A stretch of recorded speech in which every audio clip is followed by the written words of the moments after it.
Welcome to the Milo Yiannopoulos Show on Podcast One, broadcasting live from Mordor, the Borg Cube, and Voldemort's lair all at the same time. This show is hosted by Milo Yiannopoulos, the most fabulous supervillain on the internet. Sorry, no offense, but it's true. The Milo Yiannopoulos Show is brought to you by Breitbart.com. Welcome to episode 1 of the Milo Yiannopoulos Show, the only podcast that causes mass panic attacks on college campuses. Every week on Fridays, you'll be able to hear me and my co-host discuss the most pressing issues of the day, like my workout routine, my hair, Kanye West, Mariah Carey's new reality show. On the agenda today, the Hulk Hogan execution of a flawless leg drop against Gawker Media, winning a lawsuit that could cost the company $140 million. Twitter still hasn't given me my verified checkmark back, and yes, I'm still pissed about it. The polls suggest Hillary's eclipsing Trump, but I don't think we need to worry too much about Daddy, and I'm going to tell you why. And there's more excuses, apologism, and general hideousness from the left in the wake of murderous Islamic violence in Brussels. Following all that, of course, we have our headline celebrity interview. I'm here with this week's co-host, Alan Bakari. This is the Milo Yiannopoulos Show. Hi, Alan. Hello.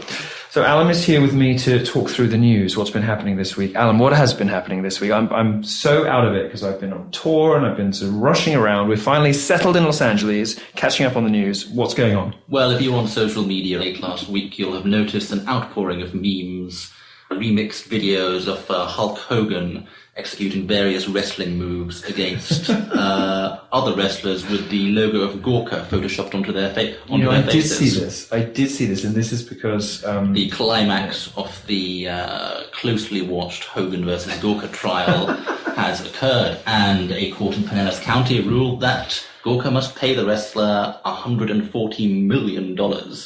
And this is all because they published a sex tape of him having sex with his friend's wife. Yeah, I mean, this is great. This is like the most expensive sex tape in history. It's fantastic. Indeed, it wasn't even a full sex tape. It was a snippet of a sex tape. Did they show like a Hulk penis? Was there a Hulk penis? Did you see it?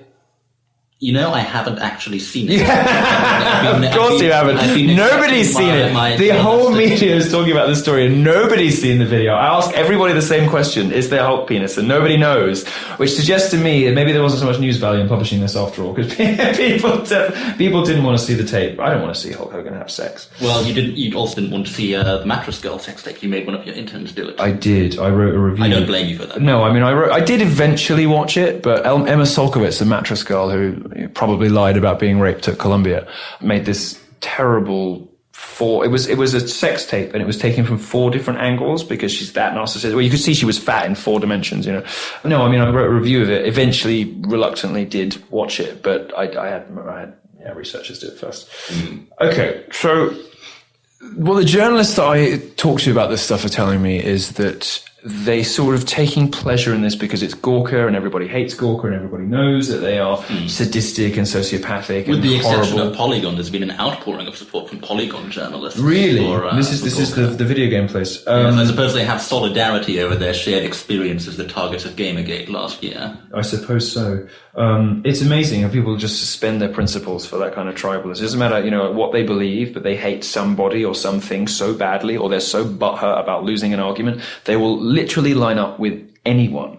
Okay, so what the journalists are telling me is, they're enjoying the spectacle, but they do worry about a precedent being set for free speech on this one, right? Because we should be able to tell the truth. What Gawker published was the truth. It was a real sex tape. It had him in it. And if enough of their readers find that interesting, isn't that the definition of public interest? And should we stop people from publishing true things? Well, isn't there a distinction between what's interesting to the public and the public interest? Well, Gawker would say no, and I know that Nick Denton doesn't believe that there is. It seems fairly obvious that this one is going to be overturned on appeal. The question for Gawker really is if it can survive having to pay out money in the interim. If they want to appeal, I think that the ceiling in Florida is set at $50 million, and if the court insists that they have to pay that, they just don't have it. I suppose it's a it's a justified, I guess, a kind of comeuppance many people will feel for Gawker. This is a site that, routinely bullies people. This is a site that does the most appalling things. And it used to be great. It used to be like Free Speech Central. Many of us watched Gawker with awe and admiration, and certainly I did. I used to give interviews when I was running my own media company saying I love Nick Denton. I think what he's created is amazing. But then, of course, they started outing gay people who weren't in public life. That Condé Nast executive, they just announced that he was a homosexual, or possibly colluding with a gay prostitute to extort him for money. I mean, these are not the actions of a responsible company, are they? No, I mean, again, it comes down to, interesting to the public or in the public interest. How is the public interest served by that? How is the public interest served by, for example, publishing the names and addresses of gun owners in New York? Or releasing... Right, and Coulter famously said, well, I want to know who's had abortions on my street. Can I get a register of that? If this is private information about people, why is it... Yeah, sure. No, I get that. We mustn't forget their political biases either, because one of the things that happened in the trial was Nick Denton said he wouldn't consider a sex tape of the Obamas to be newsworthy. But this is the same company that published... Who thinks that Hulk Hogan's is? Exactly, but this is the same company that published private emails and pictures from Sarah Palin's hacked email address in 2008. And I love, just gives you an indication of how out of step with ordinary people's concerns the sort of bloggers on the coasts are. When you've got AJ Delario, who we discover, unsurprisingly, has a negative net worth, because of course he does, because they're all angry, broke social justice warriors. He had the biggest gaffe of the trial, didn't he? Right, this is what I'm saying. They asked him, so how young would too young be for a sex tape? And what did he say, 4 years old? I mean, imagine a Pinellas County, Florida jury. These are just ordinary folks from Florida who love Hulk Hogan. He's the local celebrity, listening to these batshit crazy bloggers from somewhere in New York talking about sex tapes with kids of 4 years old. I mean, it's hardly surprising they awarded the kind of damages they did, really. I'm not sure if they were trying to get to appeal, but it didn't seem like the lawyers were making much of an effort, because they made some really bizarre, stupid arguments. They compared Hulk Hogan, they implied Hulk Hogan was the equivalent of the Nazis. They used Nick Denton's grandparents' experience growing up in Nazi Germany to argue, well, this is what happens when free speech is suppressed. So, comparing a local hero to Hitler might not be the best approach. So basically, they wanted to get through the trial as quickly as possible because they think they're going to win on appeal. So this plays into something that Donald Trump's been saying recently about the press. And this is a controversial point, I understand, and I'm not completely worked out where I stand on this, right? But the government is supposed to step in when you have widespread systemic industry-wide failures, right? You do it with banks, you would do it with oil, energy, you do it with anything that really matters, right? Now, the press is difficult because we have the First Amendment, in this country, recording from... Which is a good thing. Which is a great thing. But when Trump, for instance, I'm interested in your view on this because I'm conflicted on this one. When Trump instinctively understands that everybody hates the media. And they do. Normal people hate the press. They hate journalists. They hate politicians. They see them as all the same. And they're right to. I mean, at the White House Correspondents' Dinner, you've got press, sort of jockeying for favor with the people they're supposed to be holding to account. This wouldn't happen in Britain, It might happen in some, Soviet bloc countries where the journalists are paid by the government. But it's a remarkable thing that it happens in America. For me as a Brit watching this, I'm like... But in Britain, we have other problems. In Britain, the press is so deferential to public figures that they covered up the Jimmy Savile scandal for years and years and years. Well, entertainment figures... I think that would be less likely. Maybe entertainment figures, but, I suppose the approach is different because Jimmy Savile did abuse kids, and of course, that's awful, but the people running the country get more scrutiny than that. I mean, they're terrified of the press. MPs are so scared of the press. I don't know. MPs put the press on trial over the phone hacking scandal. I think politicians have more power over the press in Britain than they do in the US, and that might not necessarily be a good thing. I think we don't want to set an incentive for journalists to, just go barging into celebrities' windows and take pictures of them in their underwear, which is what would happen if you said that, anything that's interesting to the public is in the public interest, which is what Gawker wants to argue. But at the same time, I think we have to be careful that this anger you talk about, this anger at the press, doesn't lead to over-regulation of the press.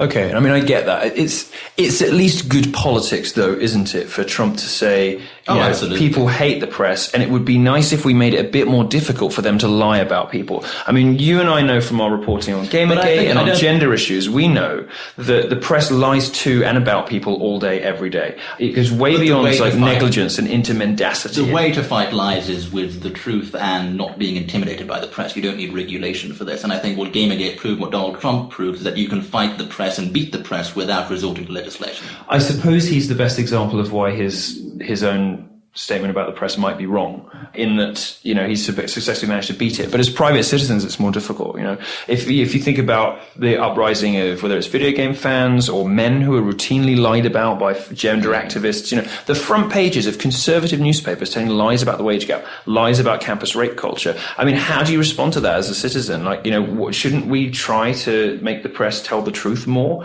I think there was a small moment when the press had disproportionate power in the early days of social media, with the rise of BuzzFeed and Gawker, and that was the age of public shaming, where Gawker would, you know, take a tweet from you know, ordinary members of the public like Justine Sacco, put it on the world stage and essentially destroy their lives and careers. That doesn't happen anymore because we've had this consumer backlash against the press with Gamergate, because the anger has become more pronounced and organized. So I think a natural balancing is taking place, and I think it's easier for ordinary citizens to fight the press these days because they'll find an audience on social media, cultural libertarians, Trump fans who will take their side, and they will outnumber. They do outnumber the mobs that used to go after people like Justin Sacco. They do outnumber the progressive crazies. I want to move on to the troubles of a related institution, which is Twitter. Now, Twitter, as you know, took my check mark away for making jokes about feminists. I know, it's such a tragedy. It is. No, well, I said this on Greg Gutfeld on Fox. It's like buying a business class ticket and then you walk onto the plane and they make you turn right, you know, and the food is terrible. The thing is, you know, it was clearly an ideological slap on the wrist, but they used a mechanism that was designed to verify the identity of public figures. And I don't know many people who aren't real big celebrities who are more imitated online than me. Now, meanwhile, there are tiny journalists who have verified check marks who clearly don't need Right, because they've got the right politics, or because their, you know, organizations, you know, have relationships with Twitter. I mean, I'm wondering what we should do about it. I mean, I've been to the White House. I've asked Josh Earnest. I went to the White House. I said, what does Obama think about free speech on social networks? Does he believe with the censoring of conservatives? And Josh Earnest said the president will be the first person to affirm that the success of these businesses rests on their commitment to First Amendment principles. That doesn't mean you force private companies to comply with the First Amendment, because of course you can't do that. But Twitter should do one of two things: either be honest that it doesn't like libertarians and it doesn't like conservatives and it doesn't like anyone outside of a narrow band of far left progressive activists, and if you're on the network, sooner or later you're going to get kicked off or suspended or whatever. Be honest with users about it, or return to real free speech, where you don't allow professional activists to mischaracterize ridicule and criticism as abuse and harassment. Well, I think cyber violence. Cyber violence. These people need to get a grip. All right, let's move on to the next story, which is Hillary and Trump. Now that we have some troubling news. It's a sad moment for lovers of Daddy everywhere. Daddy, for listeners who don't know, is of course my name for the God Emperor Donald Trump. I love him so much, but trouble is afoot for Donald Trump. Hillary Clinton is opening up a double-point lead. What does it mean? Can he still win? Well, it's very early, so it's difficult to say. I mean, if you go back to 1979, 1980, Jimmy Carter had 20-point leads over Ronald Reagan at this stage in the race. Yeah. But that was a very different race. You had the Iran crisis, which popped up later. But this is similarly unpredictable, isn't it? Because every time people have betted against Trump, they've brought out poll numbers, they've said he's ridiculous, they've done all this stuff. Every single time he's confounded expectations. So you're a bit more, I mean... And there's a bit of a parallel. There's one parallel with Reagan versus Carter, in that the establishment hated Reagan in the same way the conservative establishment hates Donald Trump. Well, everybody hates Trump, except for the people, except for the voters. At least a sizable proportion of them. What voters? Women voters, Mexican voters. He does very well with Mexicans. He does very well. I mean, he's a gay icon. I think Trump is like a natural candidate for all sorts of groups who just need to be coaxed out and just need to realize, what a horror show it would be having another Clinton White House. I mean, these people are crooks, right? Let's read Ann Coulter's book on this. They were selling. You could sleep in the Lincoln bedroom if you donated $100,000 to the Democrat Party. Well, I'm certainly not going to defend Clinton, but I would rather have a Trump presidency than a Clinton presidency for various reasons. not least Clinton's refusal to say anything productive on the Title IX crisis on campus, her contempt for free speech, various. Most of the stuff that we care about and our listeners care about, indeed, she's terrible on. But from a purely electoral analysis, I think Trump's problem is that he generates hatred at the same rate as he generates the enthusiasm. So if you just look at the enthusiasm, it's very impressive and better than any other candidates. Yes. But silent the mirror image side. of that is the hatred. But I think this is overplayed. There's a small on the left, of course, because the left are way more violent than the right. All the protests, all the violent protests, always come from the left. If you look at that kind of stuff, it looks bigger than it is. It's just a small number of well-funded Black Lives Matter protesters. It's the same old feminist crazies. A few college students. I'm convinced that... Don't underestimate tribal psychology. When a Mexican person hears Trump talking about, Mexican murderers and rapists on the TV, they won't necessarily go out and commit violence at a rally, but they will lodge in their heads and they'll remember. It's so hard because I'm walking around Hollywood and I'm asking people, and I'm asking there's a Mexican guy who was waiting on us the other day, huge Trump fan. Every black person I meet, huge Trump fan. I was in the hair salon the other day, and the woman who washed my hair. Of course, I was in the hair salon the other day. It's one of the occasions I was in the hair salon the other day. The woman who washed my hair said, "Oh, you should just leave the hat on instead." We are in Los Angeles, so I imagine But Trump's badly paid retail workers who do menial tasks for rich, obnoxious, progressive actors might have a resentment against progressivism. Or indeed rich, obnoxious, conservative talk show hosts. I have faith in Daddy. We're going to see how things roll. I mean, this is clearly going to be the most unpredictable election in American history because it's being fought culturally and not according to economics or foreign policy or anything that elections have traditionally hinged on before. Obama opened this up with the big rhetoric, the hopey, changey stuff, the stuff that he's famous for and then didn't deliver anything on. But Trump now has sort of come in and he's fighting this war culturally. And by the time you listen to this, most of the clips will be out from the Dave Rubin show that I did recently, and talking about how I believe that there is a huge culturally libertarian consensus waiting to erupt in American politics, which consists of disaffected liberals, classical liberals, cultural libertarians, small state conservatives who just don't want to be told what to do anymore.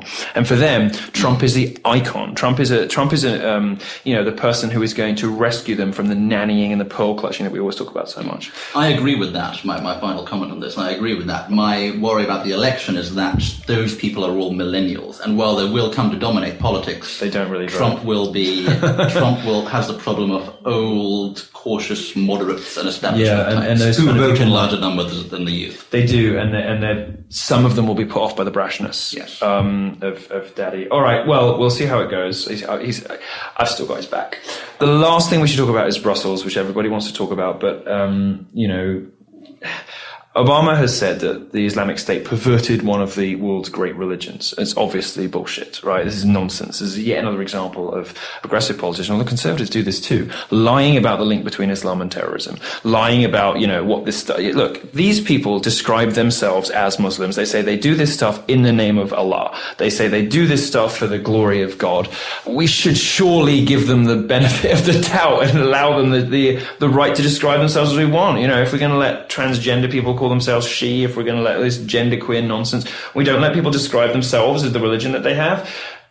The thing that frustrates me about all of this as a gay person is that we seem to be making excuses for an ideology, and I don't mean Islamism, I mean Islam, and this is mainstream Muslim culture in 11 countries where it's illegal to be gay and be killed. We seem to be making excuses for a religion that seems to breed profoundly hostile cultures to women, to gays, to all the rest of it. And I don't understand, I don't expect you to come up with an answer for this because I haven't found one. I don't understand why progressives are doing this. They expect us to believe that out of all of the various minorities that they're constantly bullying us about and telling us that we're hateful toward, somehow Muslims are the number one victims. How is this possible? How did Muslims get to the top of the progressive stack? Because it seems to me that the only possible explanation is that progressives hate the West as much as Muslims do, and they have similar ideological objectives. And it's simply the case that every time that a criticism of the West is heard on the streets of Tehran or Raqqa, progressive journalists are sitting at home thinking, well, they're right, aren't they?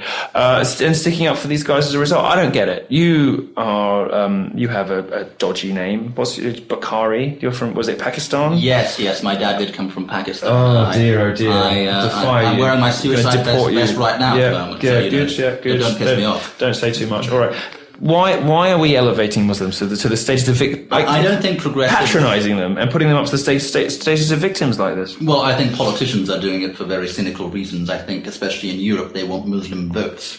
Especially in the UK, where you have a first-past-the-post system, and Muslim areas can be quite important electorally. That's why your politicians referring to the Islamic State as Daesh, so Daesh, or whatever the Arabic acronym, so they don't have to use the word Islamic. It's just pathetic. I mean, it's like that's what the country calls itself. Like, what do you want to do about it?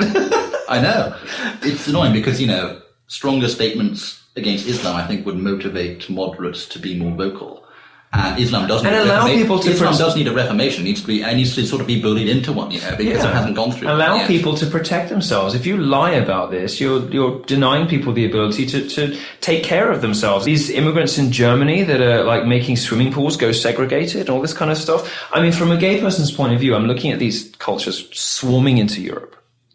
And these people are from countries where gays are stoned, gays are like beaten up, killed, and in many cases, this is state sanctioned, was it 10, 11 countries? I mean, I always bang on about this in my talks. I think technically I would be stoned too, because if your father was a Muslim, you're supposed to be a Muslim too, and I'm an atheist, so that makes me an apostate. Oh, that's even worse than me. Really? Yeah. No, because they want than being gay. I don't know, buggery or apostasy. Muslim listeners can let us know which one I guess you killed fastest, but they both get you killed. I see. All right, look, let's go to a break. It's been interesting. I'm terrified by mass Muslim immigration because this face is too pretty to be hurled into the floor from a 7th-story car park. But let's hope for the best. I might just stay in America. Maybe I won't go back to Europe. Maybe I'll go back to Europe. I mean, it's funny. People are talking about like the UK is going to be an Islamic country by 2060. Would you rather stay in an Islam-dominated Europe or in America run by Hillary Clinton? Oh God, no! I'll take Europe. I'll take Europe. At least they're hot. Hi everyone, this is Adam Baldwin of Firefly, Full Metal Jacket, The Last Ship, Mass Effect, and hell, guys, it's easier to make a list of cool stuff I'm not in. You're listening to the Milo Yiannopoulos Show on Podcast One. Welcome back to the Milo Yiannopoulos podcast, and in the second 2/3 of the show, we are going to bring you each week the most interesting, provocative, funny, charming, and thought-provoking celebrity that we can find. This week it's me. So my co-host Alan Bakari is going to take over the job of Milo Yiannopoulos and ask me some questions, but of course we're just going to have a discussion about 3 things. We're going to talk more about Daddy. We're going to talk about Facebook and its censorship of, its extraordinary levels of censorship of perfectly ordinary points of view. And then in the last segment of the show, we're going to talk about my university tour, the Dangerous Faggot Tour. So let's start off with Daddy. Alan, I'm so confused by everything that's happening in the media, in the conservative press when it comes to Donald Trump. Well, you're just a confused person in general, I think. Yep, thank you. As you may have deciphered, we do record segments of these shows at slightly different times of the week, and it is some disgusting time, like 6:17 a.m. or something appalling. I woke up to the vision of Alan Bakari looming over me with a gigantic microphone. So. It's 9:10 a.m. Stop whining. It's very early for me. I don't normally get up this. I can't be interesting before 12. All right, let's talk about Trump. Let's talk about the conservative media. Let's talk about why are they so scared of him? It's so amazing to me that you've got, it's Kevin Williamson at National Review, who I very much like. He's brilliant, and he writes so fantastically on so many subjects. And then, what did he say exactly? He said that white working class communities deserve to die out. Working class communities who are the bedrock of Trump's support said he acknowledged that they're scared of dying out, and that's why they vote for Trump out of fear. And then he said they deserve to die because they're voting for Trump. Which is an extraordinary thing to say. Because of something that's wrong with them, or they're sort of the moral turpitude or something. It's extraordinary. They start to sound like left-wingers. And of course there was Rick Wilson, the GOP strategist, who made that comment about childless single men who jack off to anime. Well, he's got the 4chan segment of Trump supporters down there. I mean, I have to hand it to him. I mean, fine. Like, he's not. I mean, it's not completely counterfactual, But it, at least for a small slice of Trump. The only establishment Republican I find who really understands 4chan and web culture. That's funny. You know, I've noticed these two different bits of Generation Trump. There's the white working class supporters of Trump who look a lot like the liberal media tell you that all Trump supporters look like. And those people do exist, and there are lots of them. But there's a second sort of chunk of Trump supporters, and I think it's people like me. It's, you know, educated, slightly more metropolitan, trolly, you know, internet savvy, 20 and 30 somethings.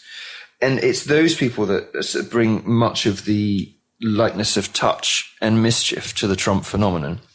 And it's those people that, I mean, they're all my friends. I mean, I love them. They're great.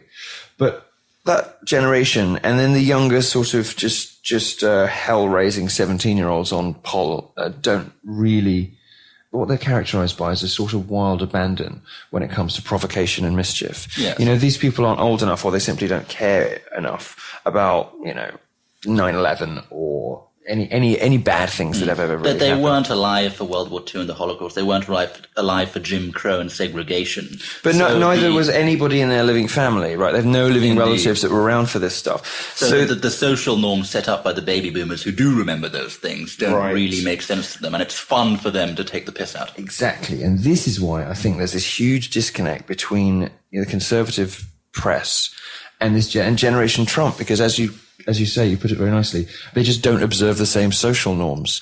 And that is the root of the number one charge, I think, leveled, the most damaging charge leveled at Trump supporters, which is anti-Semitism. Because you quite often get, whether it's the alt-right or, you know, Rick Wilson's anime nerds or whatever, you quite often get this sort of anime nerd, you sort of quite often get this weird,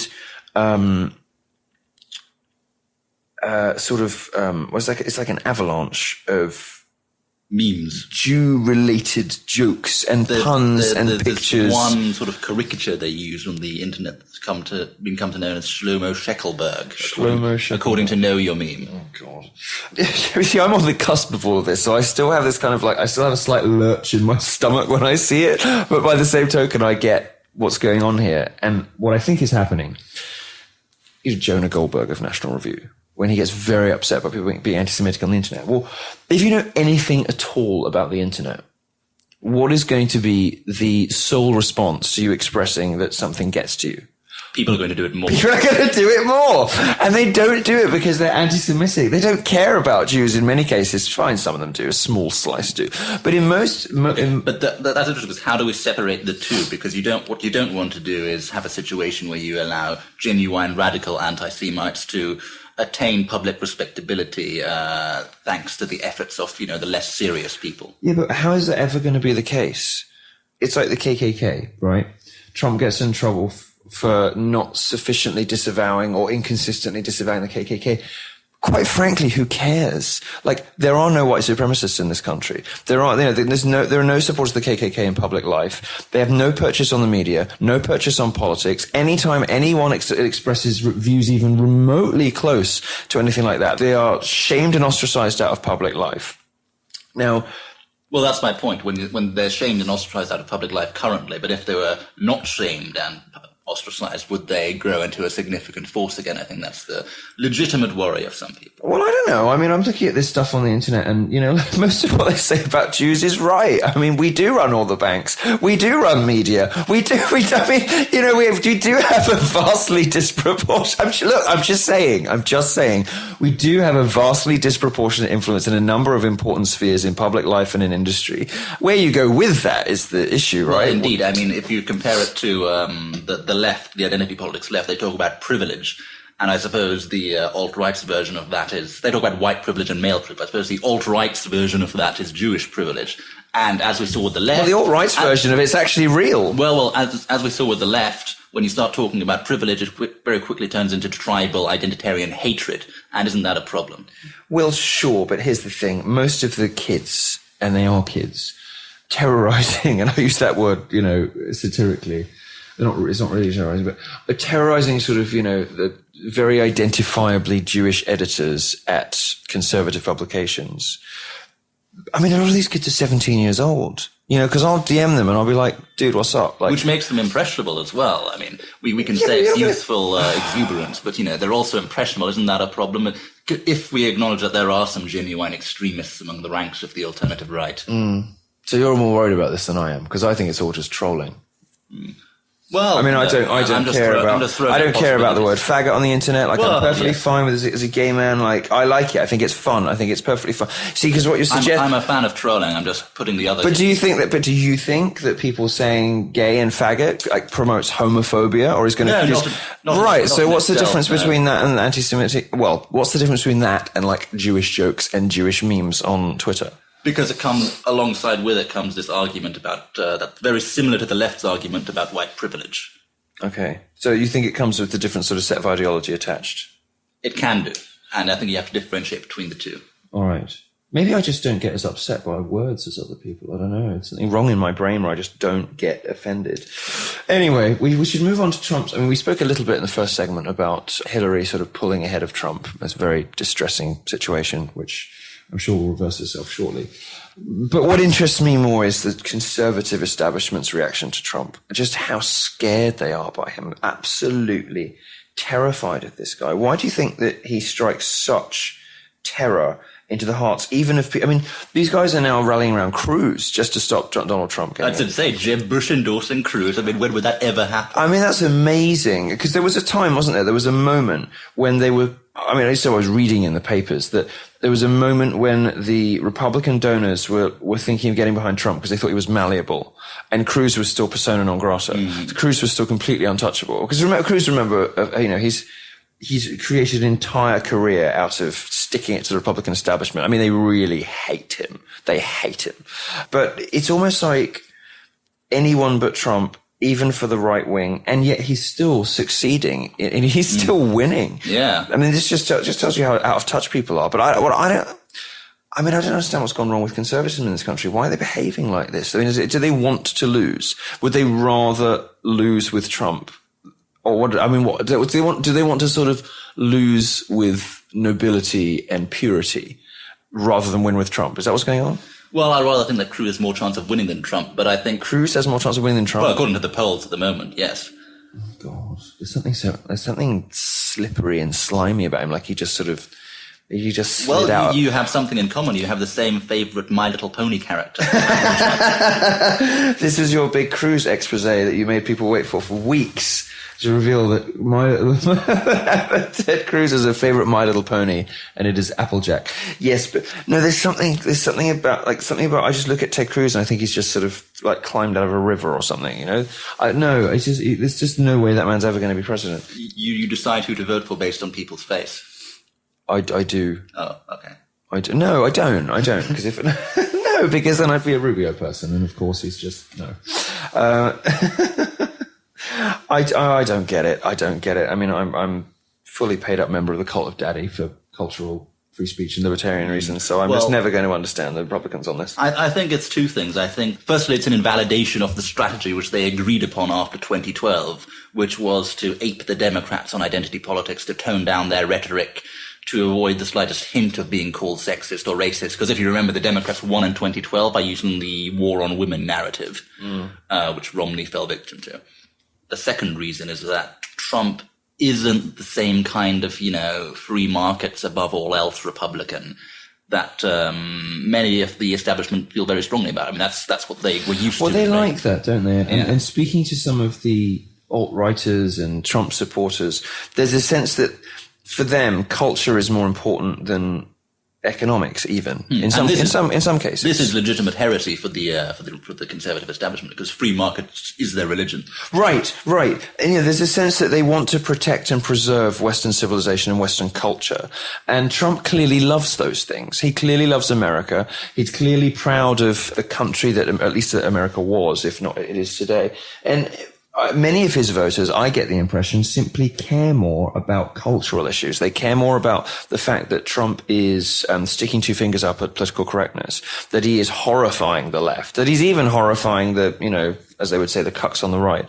They sort of love him as a cultural suggestion rather than, being particularly interested even in foreign policy or whatever. I mean, they want him to board the wall. They want to fix trade. At least a section of his fans do, because they have concerns about their wages. But by and large, I like to say this is the first election that's being fought culturally and not according to foreign policy or economics. And if that's true, and if I'm right, I think that's generally accurate. Yes. Right, then Trump is the perfect candidate, because he's the candidate that resists 30 years of political correctness in all its various incarnations and all the various times that it has reared its head. It did it in the 90s. It's done it in the last couple of years. He's the perfect candidate for people who don't want to be told what to see, what to read, what to think, what to do, who to be. I mean, as a Trump supporter, you have that sense of mischief and irreverence, and you can do or say anything, and it's actually sort of encouraged for you to push the boundaries and break taboos and be naughty. And I think people hugely enjoy what Trump has done to the national conversation after a period of such mind-numbing boredom with people on both sides of the political spectrum, horrified and pretending to be horrified, pearl clutching at the slightest infraction of speech goes, the left has enforced upon all of us. Trump has just smashed all that up. He's made it okay to talk about immigration. He's made it okay to talk about all sorts of things, but also to talk about them in very lively ways, which I think you and I do agree that, about the value and importance of offensive free speech. Of course. In a democracy. And we haven't had that in America for a while. And in a sense, Trump is the best thing that could possibly happen to America, because he's restoring some of the fun and some of the vitality of the national debate. A culture of liberty. I think so too. Yes. Well, let's move on, because I could talk about Daddy all day. I want to talk about Facebook. Now, I can't use the name of my own tour on Facebook. My tour is called the Dangerous Faggot Tour, and we'll talk about that in the third segment. You also can't mention pork faggots, which is a type of British delicacy.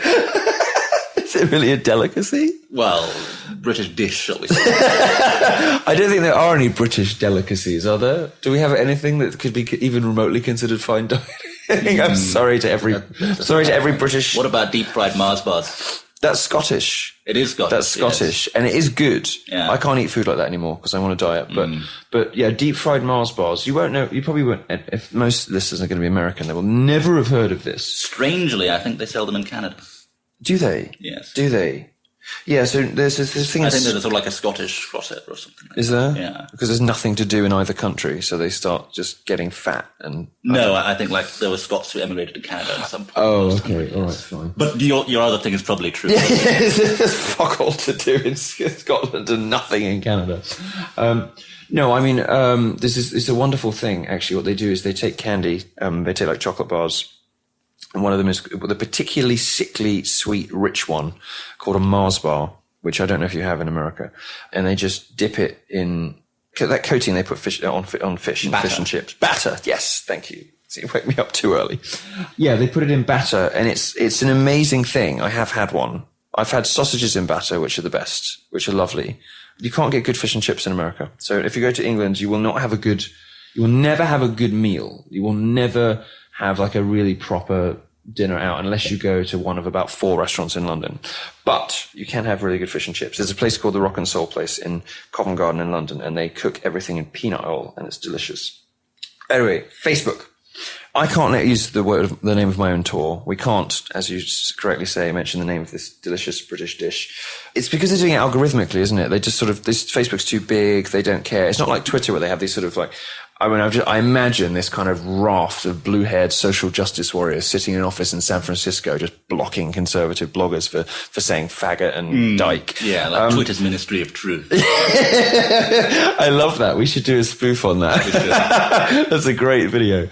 Actually, the most absurd example I found on Facebook, there was a chap in Australia who posted a picture of Spanish Nazareno monks. Yeah. Now, anyone familiar with the Nazareno monks know that they they look like the KKK. Yeah, they wear those hooded cowls. So Facebook banned him because they thought he was posting KKK pictures. But is this I'm surely this is not an algorithm. This is just some dumb as fuck employee who doesn't know the difference, right? Sometimes it gets reviewed, yes. Right. Mostly it's an algorithm, but sometimes it gets reviewed. I'm not sure if they've done it for pictures yet. No, I mean, I can't. I mean, but Google has that technology, so maybe they possibly do it. Who knows? But so I can't use the name of my own tour, which is so absurd, and I don't want to get banned from Facebook for 30 days. There's Chuck Johnson, the journalist who got banned from Twitter for a metaphor, and now he's been banned for 30 days from Facebook for... What did he do? Well, he says that he merely paraphrased Trump's foreign policy. I haven't seen the wording, so I don't know for sure. But I know paraphrased is always a tricky one. Who knows? But I mean, certainly, I will say this: his banning from Twitter was ridiculous. Oh, that was absurd. He was banned over a metaphor. He said he wanted to take out DeRay Mackinson. Clearly meaning damage his reputation with a piece of journalism. Which is what he does. Which is what he does for a living. Of course, anybody would understand this, but of course they just wanted him gone. I mean, you even had like left-wing journalists at Slate standing up for Chuck Johnson. Which was I mean, that was dumb. I haven't seen what he wrote on Facebook, so I don't know. But I do know that people on this side of the political divide, when they are robust and edgy and break stories and don't mind what they say, and certainly Chuck Johnson falls into that bucket, do end up falling afoul of this stuff. Well, Chuck Johnson particularly, because his entire business model was based around crowdfunding and using his followers on social media, especially Twitter, to fund his journalism. Yeah. Well, I mean, it's what scares me most, however, is the way in which these companies are teaming up with governments, and the way that Facebook is teaming up with Angela Merkel in Germany to censor perfectly reasonable discussion. And we talked about this before in other shows. Perfectly reasonable discussion of immigration. And perfectly reasonable discussion, perfectly reasonable anxieties and concerns people have. And the thing about Facebook against Twitter is Twitter is only really used by the media elites, right? It's only really used by people like us. But ordinary people use Facebook to communicate with one another, to express their hopes and concerns and anxieties, their dreams. And this kind of stuff is being shaped by a social network in a way that most people probably won't even know about. And certainly they'll probably get confused. Imagine, just sort of say, well, I'm worried about such and such. And Facebook tags you for hate speech. Imagine what that does to a person who is not, fully apprised of the machinations and dishonesties of the, progressive left in technology. You think, my God, am I being, no, I'm not, oh God, I don't know what to do. The other thing they can do it's a horrible thing to do to somebody, to lie and to brand ordinary speech as hate speech. Like the left, we always like to say that the left mischaracterizes ridicule and criticism as abuse and harassment. It's a really fucking horrible thing to do to somebody. Well, the famous conservative slogan is "Truth is the new hate speech." Yes, and of course on the internet we talk about hate facts, things that are incontrovertibly true, but the left just doesn't want to hear. The other thing these companies can do is control what information you see. It used to be the case that, you followed people on social media and you saw stuff from them in real time as they posted it. Yeah. Now Facebook, Twitter's supposed to work. Yeah, now Facebook and Twitter control what you see based on algorithms that are meant to push information to you that you're interested in. But if Facebook suddenly decides, well, I don't want to push immigration news to people who are interested in it because they might be hateful or might make them more hateful, then they're actually stopping people from accessing information or making it harder for them. It is scary stuff. We'll be back after these messages. Hey, what's up? I'm Sunny Johnson from Breitbart.com, and I've got a confession to make. I often leave people dumbfounded and muttering to themselves, did she really just say that? No, I didn't stutter. See, I say what I want, and I say it with swag. I'll be mixing conservative intellect with hip-hop culture to bring you the most unique conservative show you've ever heard. So join me, Sunny Johnson, every Wednesday for Did She Say That on the Breitbart Podcast Network at podcastone.com and iTunes.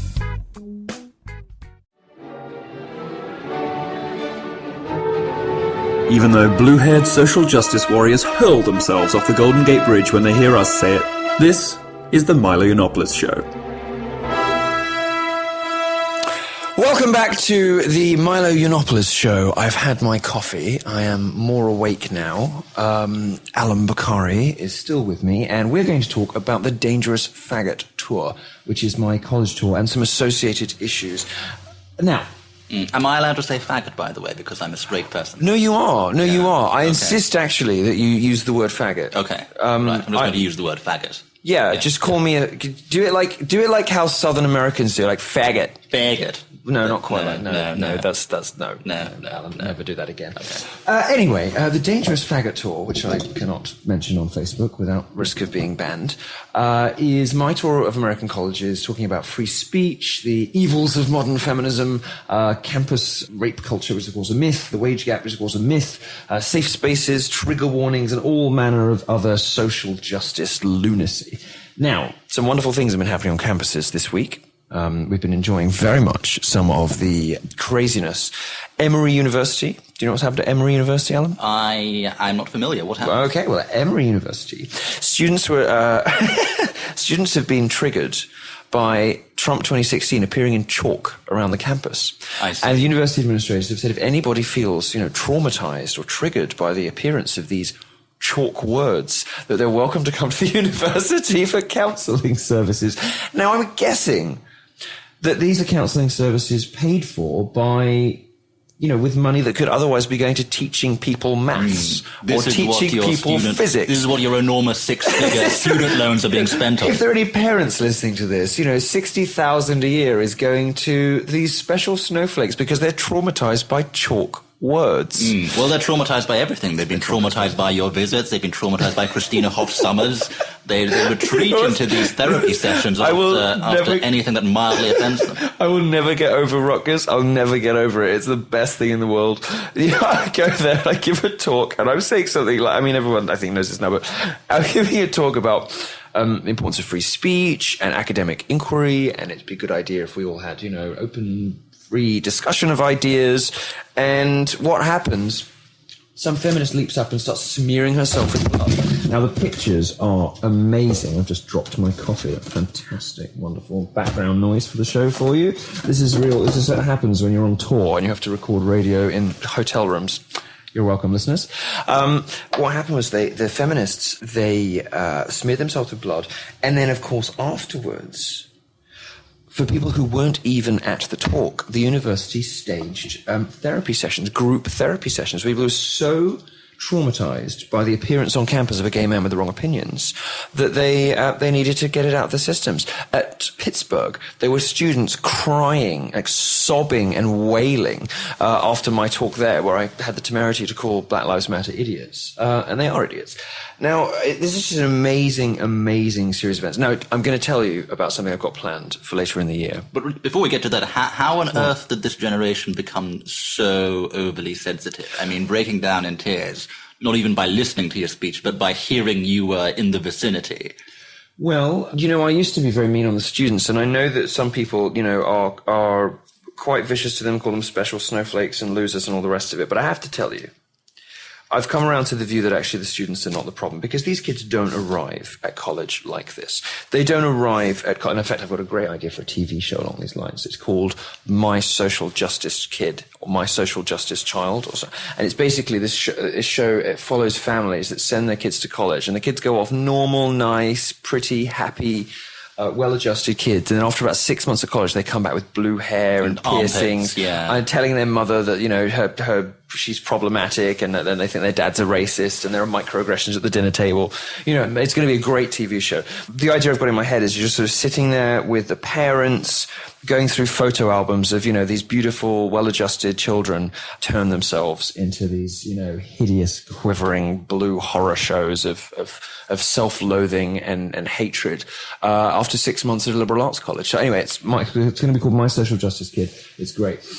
But look, it's the faculty. It's the administrations. There's a structural problem in American education and a problem of deep political bias and homogeneity in American university campuses. And what the students that are inviting me to speak are saying is if our universities refuse to give us a well-rounded education, we will do it ourselves. And we will invite not just nice, safe right-wingers like Dinesh D'Souza and, editors of magazines or whatever. We'll invite Milo Yiannopoulos. We'll invite Christina Hoff Summers. We'll invite hellraisers, because the colleges need to know that if they don't provide a sensible, well-rounded education, we will do it, and we will invite people they won't like very much. How many of these rebellious, renegade college students are there, really? Do they outnumber the snowflakes on campus?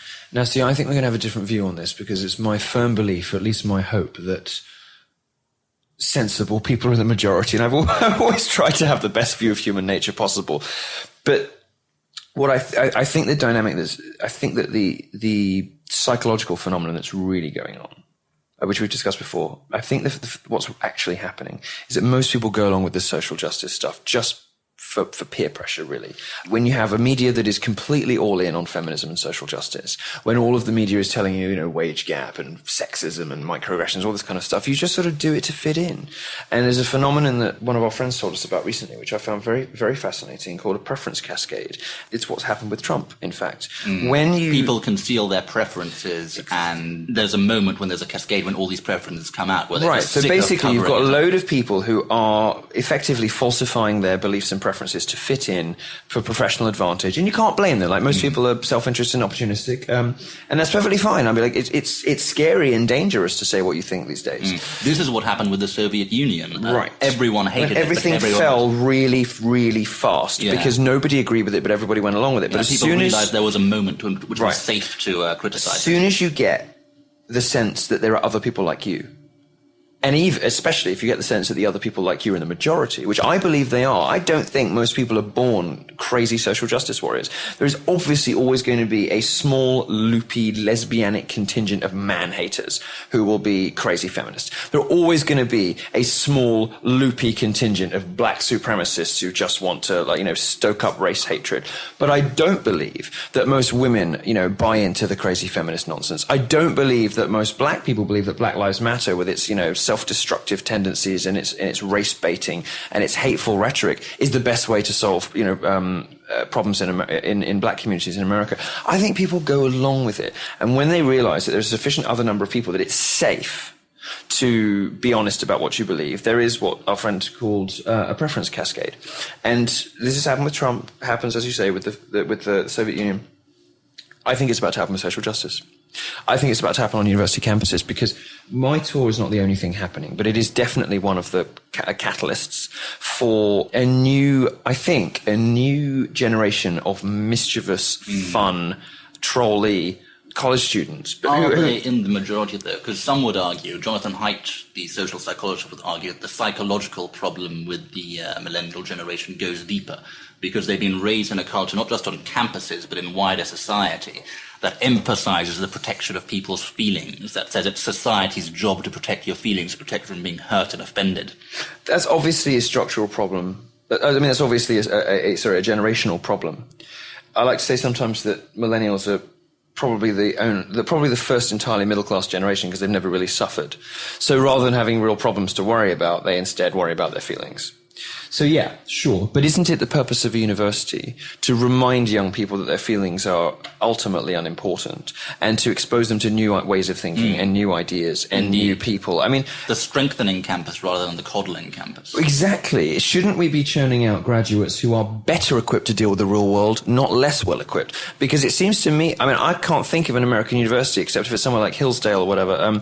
I can't think of many American universities that are churning out graduates better equipped to deal with the world than the kids who arrived as freshmen. I wonder how they'll survive in the jobs market, because, even the lowliest of jobs, and especially if you have the lowliest jobs, burger flipping, there'll be some stressful situations you'll have to deal with. You'll have to deal with customers. Okay. Flipper. I'm not saying that. No, I mean, there must be some I'm not saying they'll all end up at McDonald's. There must be. Well, social justice warriors don't have much else to go to. Do you know what I found very interesting? Just a little data point. AJ Delario, the Gawker. We spoke about this in the show. The Gawker editor, like, he was a senior editor at Gawker. What is he? He's in his 30s, maybe, whatever. He's part of this Hogan trial, and it turns out that he's got negative net worth, and you're like, maybe social justice isn't the path to riches after all. Maybe you actually have to do something, or create something, or build something, or study and learn and contribute something, rather than whinging on the sidelines and complaining about what everybody else is doing. Maybe it would be a good idea to educate yourself in a real subject and get out there and do a job. Can you imagine? Can you imagine what kind of personality it takes? What kind of life it is to pretend to be offended on the internet for a living? Can you imagine these people who invent harassment, who deliberately go and stoke up threats so they can whine about them for money and attention? What kind of life that is? I don't want that for children. I don't want that for women. I don't want that for blacks. I don't want that for anybody. It's horrible. But what else could they do? Because if they're so offended by minor disagreement, they can't deal with customers in a business environment who are sometimes rude and sometimes obnoxious. How on earth? They're going to join the army. Yeah. I mean, these kids, like, what's going to to happen if we get a war? What's going to happen if we get into a war? China will win. I don't know if it'll be the first country. Oh, yeah. Well, yeah. I mean, basically, yes. But of course, that's what the left wants because they hate the West.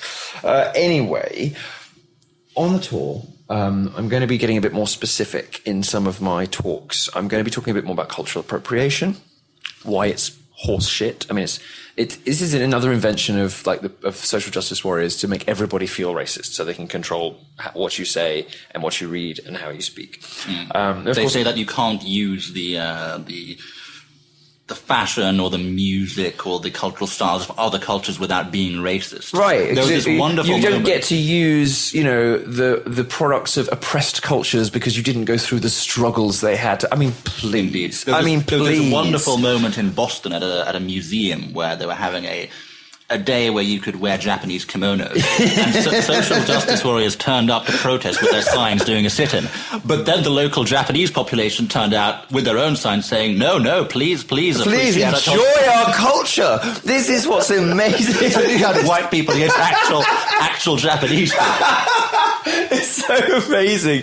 You've got these idiot middle-class white wankers coming up with this horse shit.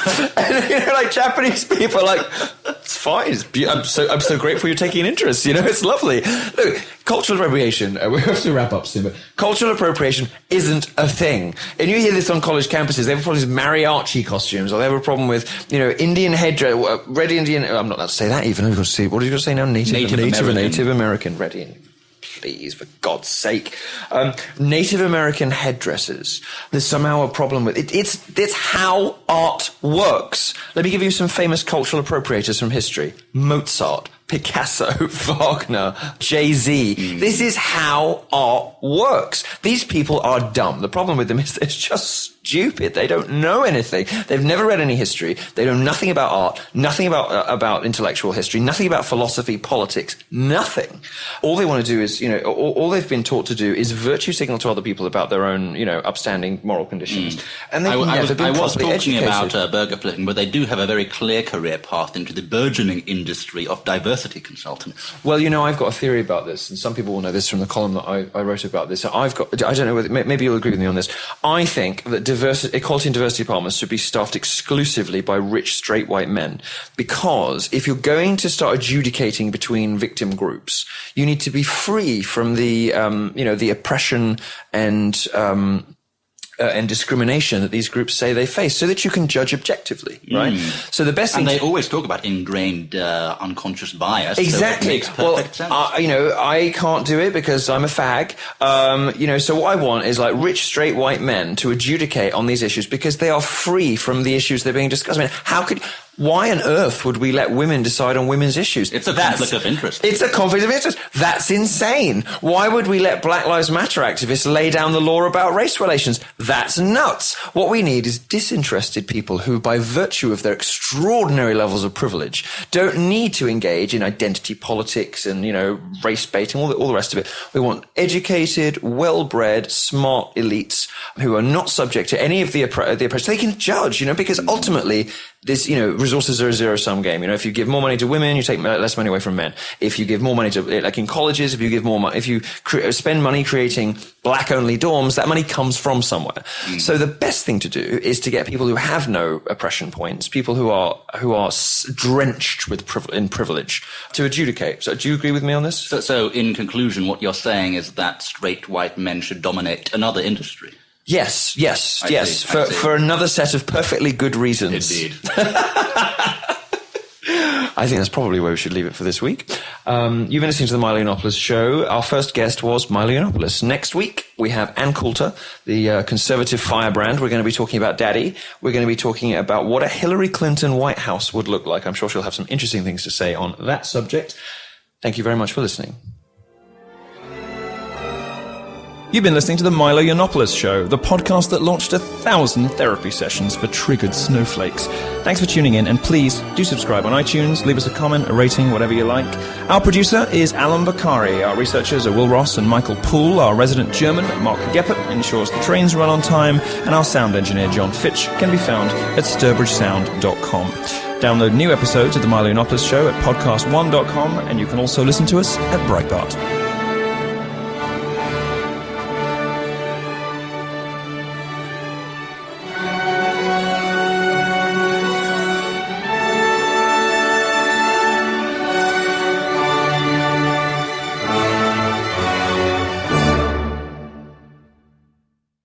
Stay tuned for 60-second AP News headlines.